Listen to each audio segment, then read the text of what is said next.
Friends, news channel देख रहे आप सभी दर्शकों का बहुत बहुत स्वागत है। मैं हूं रमनदीप कौर। इस वक्त की बड़ी खबर आ रही है प्रयागराज से। क्या है पूरा मामला, देखने के लिए बने रहिए हमारे। बिहार चुनाव के बाद पहली बार प्रयागराज पहुंचे सूबा के डिप्टी सीएम केशव प्रसाद मौर्य ने भारत निर्वाचन आयोग की ओर से कराए जा रहे एसआईआर को लेकर बड़ा बयान दिया है। उन्होंने कहा है कि मतदाता सूची शुद्धिकरण के इस कार्यक्रम में कोई मतदाता न छूटे, इसके लिए देश और प्रदेश की सबसे बड़ी पार्टी होने के नाते बीजेपी काम कर रही है।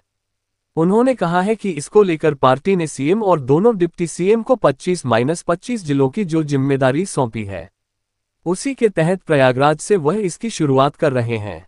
ममता बनर्जी द्वारा एसआईआर तत्काल बंद करने की मांग पर डिप्टी सीएम केशव प्रसाद मौर्य पलटवार किया है। उन्होंने कहा कि मैं सभी बीएलओ भाई बहनों से यही कहूंगा कि न वह ममता बनर्जी, न ही राहुल गांधी और न ही अखिलेश यादव के चक्कर में पड़े। उन्होंने कहा कि न ही एसआईआर का विरोध करने वालों के चक्कर में पड़े। बीएलओ अपने कर्तव्य का ईमानदारी से जिम्मेदारी के साथ पालन करें। उन्होंने कहा कि आत्महत्या किसी समस्या का समाधान नहीं होता है। लोकतंत्र की मजबूती के लिए मतदाता सूची के शुद्धिकरण का अभियान चल रहा है। डिप्टी सीएम ने कहा है कि जो स्वर्गीय मतदाता है, उनका नाम मतदाता सूची से हटना चाहिए। उन्होंने कहा कि तुष्टीकरण की राजनीति करने वाले लोगों ने मतदाता सूची में कुछ घुसपैठिए का नाम डाल दिया है, उनका नाम भी हटना चाहिए। किसी मतदाता का नाम एक से अधिक स्थानों पर है, वह भी एक स्थान पर होना चाहिए। युवा मतदाताओं का भी नाम मतदाता सूची में जुड़ना चाहिए। डिप्टी सीएम ने कहा है कि मतदाता सूची पुनरीक्षण एक लोकतांत्रिक प्रक्रिया ये पहले भी होती रही है। डिप्टी सीएम ने कहा है कि चूंकि भाजपा लगातार चुनाव जीत रही है और बिहार में भी ऐतिहासिक विजय फिर से हुई है, इससे विपक्षी बौखला गए हैं और गलत बयानबाजी कर रहे हैं, लेकिन जनता पर इसका कोई असर नहीं पड़ेगा। कांग्रेस के पंचायत चुनाव अकेले लड़ने के सवाल पर डिप्टी सीएम केशव प्रसाद मौर्य कहा है कि यह कांग्रेस की समस्या है। 25 जिले हम माननीय मुख्यमंत्री जी और हमारे दोनों उप मुख्यमंत्रियों के साथ ये बांटे गए हैं बहुत दिनों से, जिसके हम लोग प्रत्यक्ष रूप से काम देखते हैं। तो यह जो जिम्मेदारी क्या है कि एसआईआर माने अगर हम राजनीति करते हैं और देश और प्रदेश की सबसे बड़ी पार्टी है और सबसे बड़ी पार्टी के नाते जब चुनाव आयोग के द्वारा मतदाता सूची के शुद्धिकरण का अभियान चल रहा है, तो कोई मतदाता सूची शुद्धिकरण अभियान से वंचित ना रह जाए, इसके लिए अलग अलग जिलों की बैठकें लेने के लिए कहा गया है और हम लोग उसी के क्रम में प्रयागराज से शुरुआत करें। ममता बनर्जी का कहना है कि एसआईआर तुरंत बंद होना चाहिए क्योंकि उससे कई बीएलओ ने सुसाइड कर लिया, कई गायब हो गए। नहीं, मैं सारे बीएलओ भाई बहनों को यही कहूँगा कि न तो ममता बनर्जी जी के चक्कर में पड़े, ना अखिलेश यादव के चक्कर में पड़े, ना राहुल गांधी जी के चक्कर में पड़े और ना जो एसआईआर का विरोध कर रहे हैं उनके चक्कर में पड़े। अपने कर्तव्य का हिम्मत के साथ, जिम्मेदारी के साथ पालन करें। आत्महत्या किसी भी समस्या का समाधान नहीं होता है, लेकिन लोकतंत्र की मजबूती के लिए मतदाता सूची के शुद्धिकरण का अभियान जो चल रहा है, जिसमें जो स्वर्गीय मतदाता हैं उनका नाम हटना चाहिए। घुसपैठिया अगर कोई घुस आया है इन तुष्टीकरण की राजनीति करने वाले दलों के कारण मतदाता सूची में, तो उनका नाम हटना चाहिए। किसी मतदाता का नाम एक से अधिक स्थान पे है तो उसे एक स्थान पर होना चाहिए। और कोई युवा मतदाता 18 साल की आयु पूरी हो गई है तो उसका नाम भी मतदाता सूची से जुड़ना चाहिए। ये एक लोकतांत्रिक प्रक्रिया है, सदा होती रही है, लेकिन चूँकि भारतीय जनता पार्टी लगातार चुनाव में जीत रही है, अभी बिहार में ऐतिहासिक विजय हमारी फिर से हुई है और आगे जहाँ चुनाव होने वाले वहाँ भाजपा के जीतने की पूरी उम्मीद है। इससे ये विपक्षी बौखला करके उल्टे सीधे प्रलाप कर रहे हैं, जिसका जनता पर कोई असर नहीं। अच्छा, कांग्रेस ने कहा है कि अब जो है वो पंचायत चुनाव अकेले दम पर लड़ेगी। क्या सपा से कांग्रेस की समस्या है? वो अकेले लड़ने चाहे मिल के लड़ने, खिलेगा कमल। अच्छा सर, आज ने कहा है कि आरक्षण नहीं तो वोट देने का अधिकार नहीं तो आरक्षण खत्म। ये श्री अखिलेश यादव जी जिस दिन जब से बिहार घूम के आए हैं ना, उनको कुछ अस्वस्थता हो गई है, उनका मानसिक संतुलन बिगड़ गया है। वो 2027 में सत्ता के निकट अपने को देख रहे थे, लेकिन अब 2047 तक संभावना समाप्त हो गई है तो अनर्गल प्रलाप करते रहते हैं, लेकिन ना कोई आरक्षण खत्म कर पाएगा, ना कोई संविधान खत्म कर पाएगा और ना अभी जो आने वाले समय में बहुत सारे सुधार के बड़े बड़े काम होने वाले हैं। देश प्रदेश यानी डबल इंजन सरकार के माध्यम से, ना उसे कोई रोक पाएगा। अच्छा, तमिल संगमम, काशी तमिल संगमम प्रधानमंत्री की प्रेरणा से एक बार फिर से शुरू हुआ है। 7 चरणों में यहाँ पर लोग आएंगे। आज पहला जत्था यहाँ पर पहुँच रहा है, क्या कहेंगे? सबका स्वागत है और यह एक भारत श्रेष्ठ भारत। अगर तमिलनाडु के लोग उत्तर प्रदेश में आते हैं, काशी में आते हैं, प्रयाग में आते हैं, अयोध्या में आते हैं, चित्रकूट में आते हैं, या उत्तर प्रदेश के लोग देश के बाकी प्रदेशों में जाते हैं, तो हमारा देश सबसे विशाल और एक महान संस्कृति है हमारे यहाँ, और एक दूसरे से जुड़ते हैं। यही भारत की एकता का एक तरह से महामंत्र है।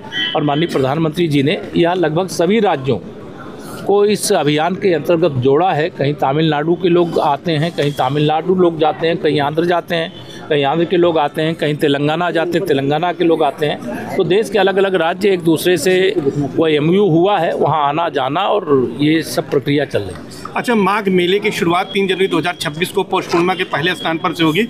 इसे मिनी कुंभ कहा जा रहा है, क्या तैयारी है सरकार की ओर से? इस सरकार की ओर से जब से भारतीय जनता पार्टी की सरकार उत्तर प्रदेश में बनी है 2017 से, और 2018 के माघ मेले से आप लोग देख लीजिए तो ध्यान में आएगा कि माघ मेले का बजट 3 गुना 4 गुना किया गया है। व्यवस्थाएं चुस्त दुरुस्त की गई हैं। जो कल्पवासी आए, तीर्थयात्री आए, स्नानार्थी आए, उनको लगता है कि यह प्रयागराज का माघ मेला कुंभ मेले की तरह है, कुंभ का मेला महाकुंभ की तरह। धन्यवाद।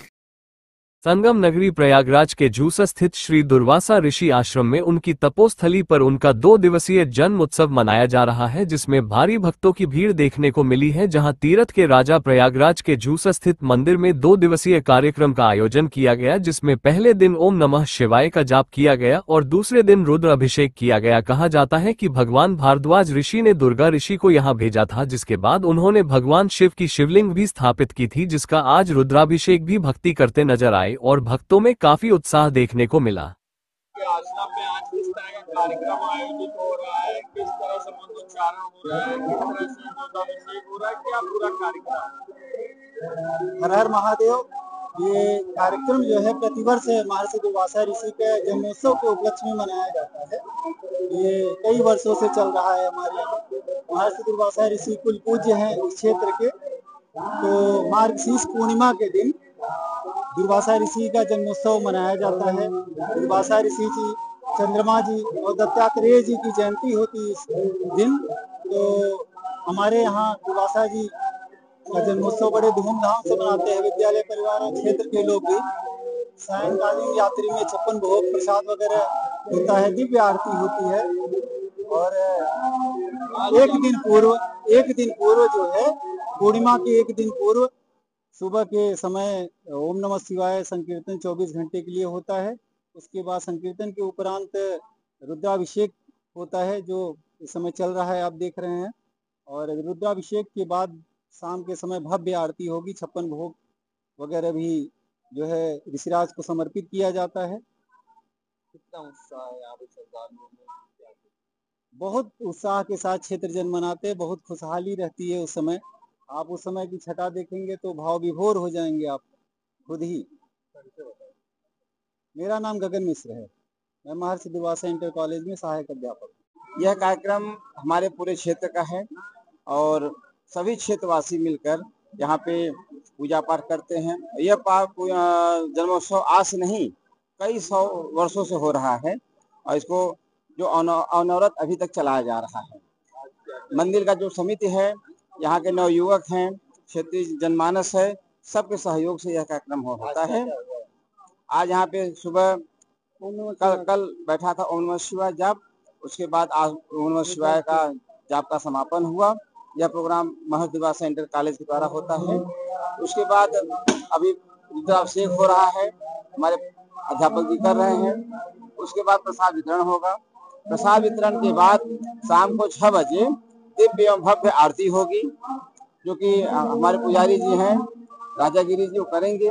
और हमारी समिति के द्वारा यहाँ पे और क्षेत्रीय जनमानस के द्वारा जो सहयोग हुआ है, उसमें 5.25 कुंटल खीर का प्रसाद, 151 किलो बूंदी का प्रसाद, उसके बाद महाभोग 56 भोग का प्रसाद लगेगा। जो 56 भोग है ये पूरे गांव के सभी लोगों ने दिया है। एक सामान सब लोगों ने दिया है। सबके सहयोग से 56 भोग नहीं, लगभग मेरा अंदाजा है कि आज यहाँ पे 151 या 200 के लगभग प्रसाद भोग लगेगा। पर हम लोग 56 भोग ही कहते हैं, पर 151 से लेकर 200 के बीच में प्रसाद रहेगा। मेरा नाम अमरीश गिरी है, नीलू, मैं मंदिर का पुजारी हूँ।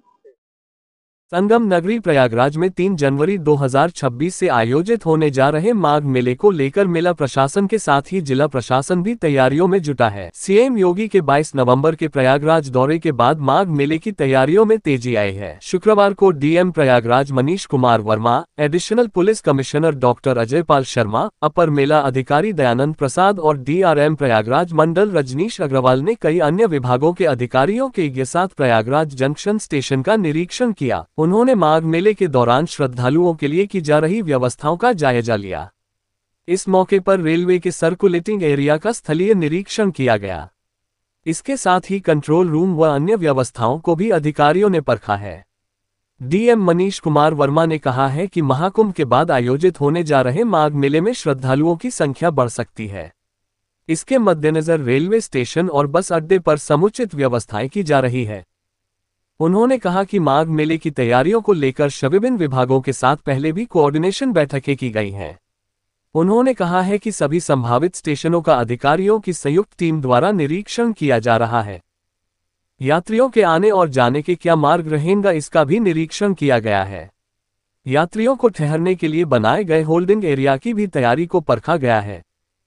कहां पर मल्टी लैंग्वेज साइनेजेज लगाए जाने हैं, इसकी भी तैयारी देखी गई है। इस बार माघ मेले को दृष्टिगत रखते हुए हम लोग ये अनुमान लगा रहे हैं कि श्रद्धालुओं की संख्या इस बार बढ़ेगी और उसको लेके रेलवे की तैयारियां अच्छी रहें। इसको लेके कई राउंड की बैठकें भी की गई हैं, पहले भी कोऑर्डिनेशन मीटिंग की गई। आज स्पॉट इंस्पेक्शन सारे जितने भी स्टेशन हमारे संभावित हैं, चाहे वो मध्य प्रदेश और मिर्ज़ापुर की तरफ जाने वाला रूट हो, बनारस की तरफ का रूट हो, या लखनऊ कानपुर की तरफ का रूट हो, या अयोध्या की तरफ का रूट हो, हर रूट का निरीक्षण और क्या एग्जिट रूट रहेगा, एंट्री के लिए क्या पॉइंट्स बने हैं, होल्डिंग एरिया जो चिन्हित हैं उनमें क्या क्या तैयारियां हैं और क्या किया जाना है, साइनेजेस कहाँ कहाँ पे लगाए जाने हैं जिससे कि किसी को दिक्कत ना हो।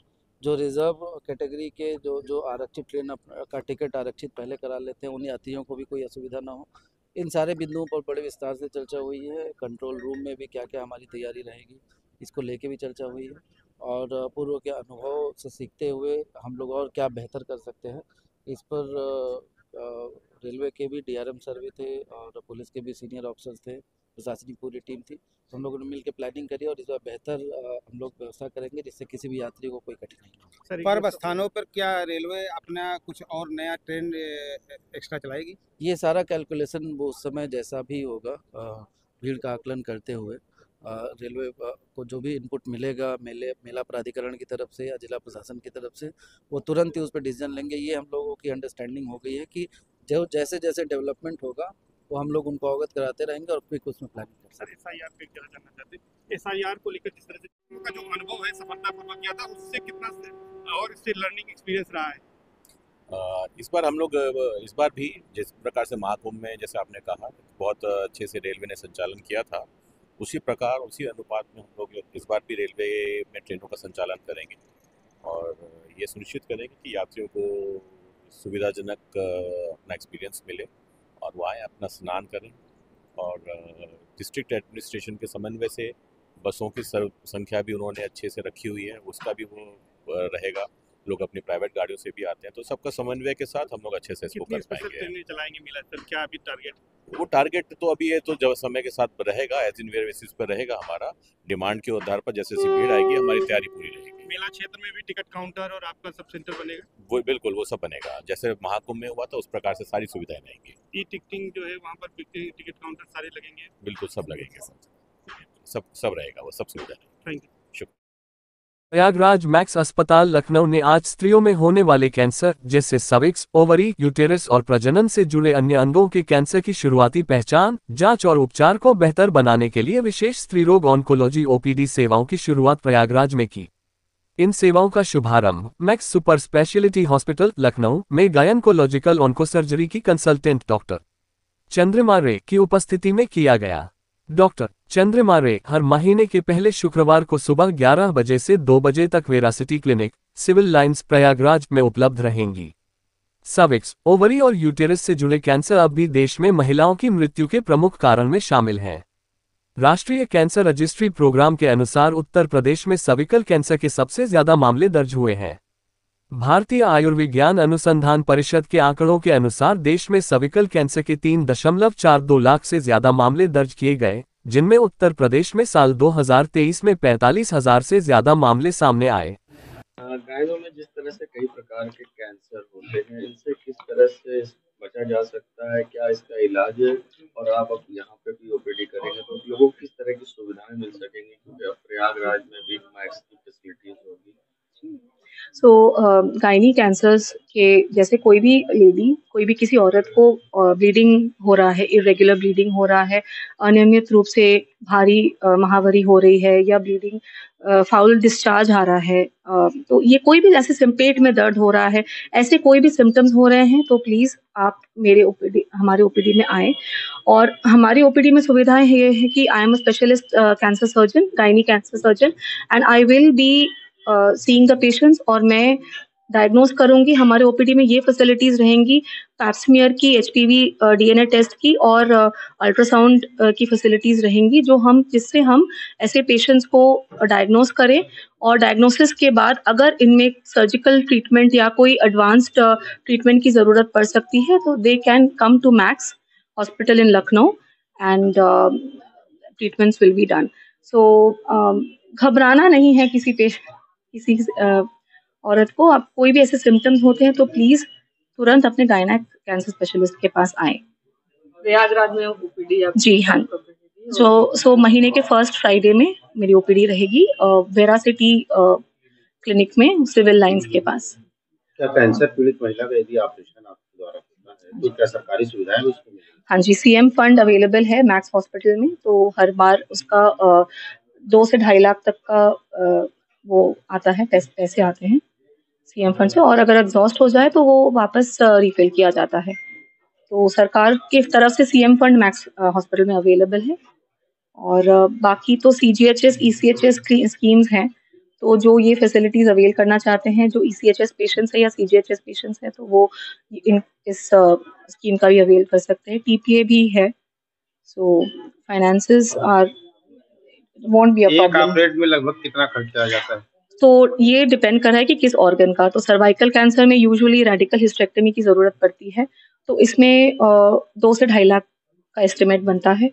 और यूट्राइन कैंसर, जो एंडोमेट्रियल कैंसर्स हैं, ये यूजुअली हम लोग आजकल दूरबीन से कर रहे हैं, मिनिमली इन्वेजिव सर्जरी कर रहे हैं, तो इसका भी अप्रॉक्सीमेटली 2-2.5 लाख तक का बन रहा है कॉस्ट। और ओवेरियन कैंसर ये स्टेज पे डिपेंड कर रहा है, क्योंकि अर्ली स्टेजेस में इसका ट्यूमर हटाना और ओमेंटम और लिम्फ नोड्स हटाना होता है, तो ये एक एक्सटेंसिव सर्जरी है।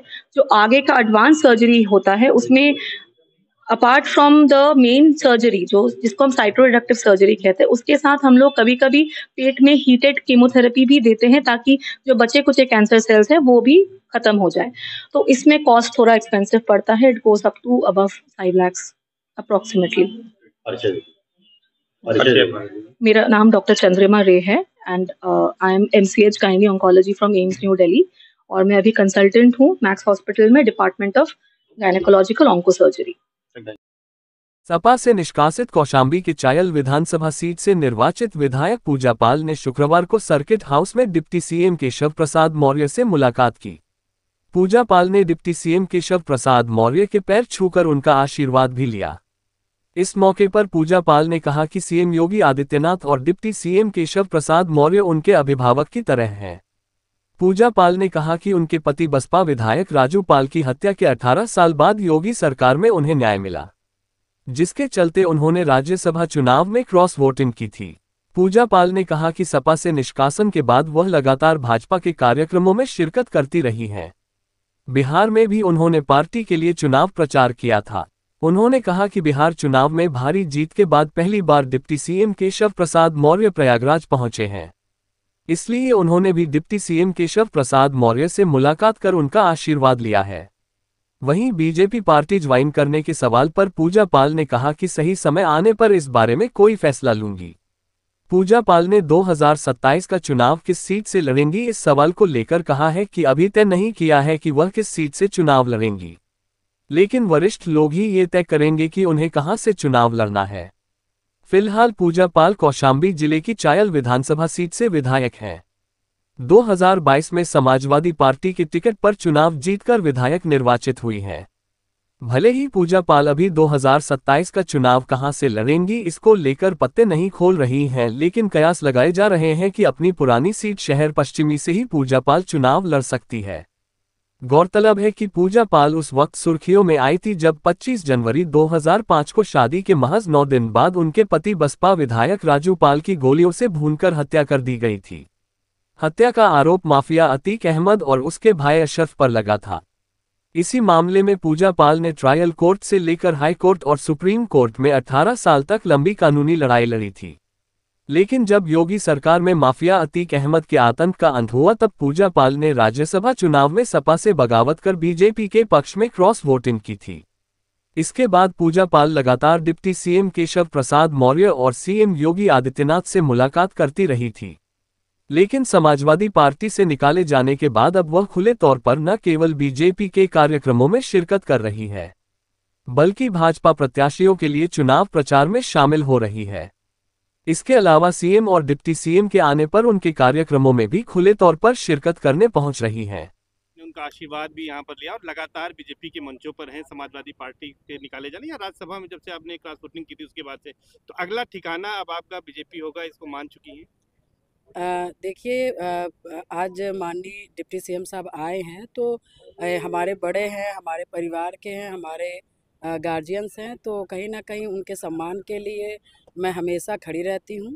और उनका कहीं ना कहीं बिहार के चुनाव के बाद उनका पहली बार इधर आगमन है, तो कहीं ना कहीं जिस तरह से उनके सहयोग में और जिस तरह से उनको वहां लगाया गया और जिस तरह से बिहार का जो ऐतिहासिक जीत हुई है, तो कहीं ना कहीं उससे सब गौरवान्वित हैं और इसी से सब क्या कहते हैं हल्लो उल्लास हैं। इस वजह से उनका यहाँ पे सम्मान हो रहा है, किया जा रहा है, उसी में मैं भी हूँ।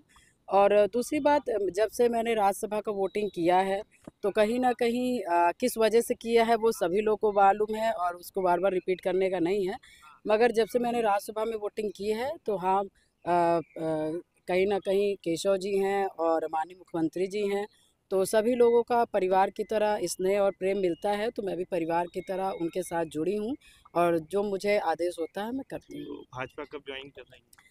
अब देखिए, वो अब तो नियम के अनुसार है, वो जब होगा तब होगा, मगर अभी मैं सिर्फ सेवा कर रही हूँ, काम कर रही हूँ, जो होगा। चुनाव कहाँ से लड़ेंगे फिर? अब शहर पश्चिमी होगा 27 नहीं, अभी ये चीज़ तो हम लोग, ये तो मैं तय नहीं कर सकती ना, ये तो ऊपर के लोगों का है।